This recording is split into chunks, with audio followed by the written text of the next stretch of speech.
पाकिस्तानी अवाम, पाकिस्तानी हुकूमत, पाकिस्तानी मीडिया और पाकिस्तान दे होर जिहड़े ऑर्गनस ने स्टेट दे उन्हां नूं मुखातब है।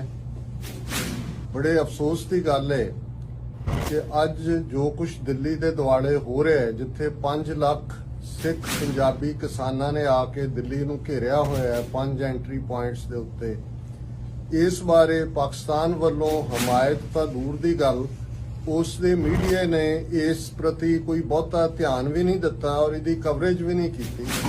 और ये गल का ध्यान रहे कि भारतीय हाकमां ने जिवें हिंदूत्व के एजेंडे के थले जो हाल 5 अगस्त 2019 नूं कश्मीर का कीता है, CAA वर्गे कानून लिया के 200 मिलियन मुसलमानां नूं किवें टारगेट कीता है, किवें आसाम दे विच 2 मिलियन मुसलमानां नूं स्टेटलैस बनाया और एक खौफ पैदा किया होया है। और सिख खलोते ने उस हिंदूत्व की आइडियोलॉजी नूं चैलेंज करन लई कल्ला दिल्ली दे विच नहीं, दुनिया भर च डायस्पोरा सिखां ने इस मुद्दे दे उत्ते आवाज़ बुलंद की है।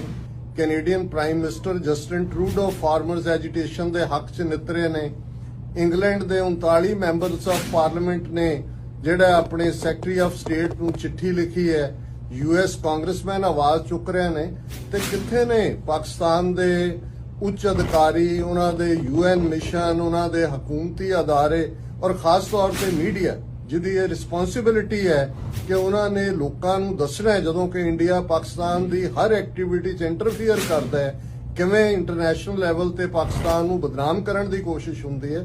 सो अज 30 मिलियन सिख कौम के बिहाफ ते मैं गुजारिश करदा कि एक गल ध्यान रहे, a friend in need is a friend in deed.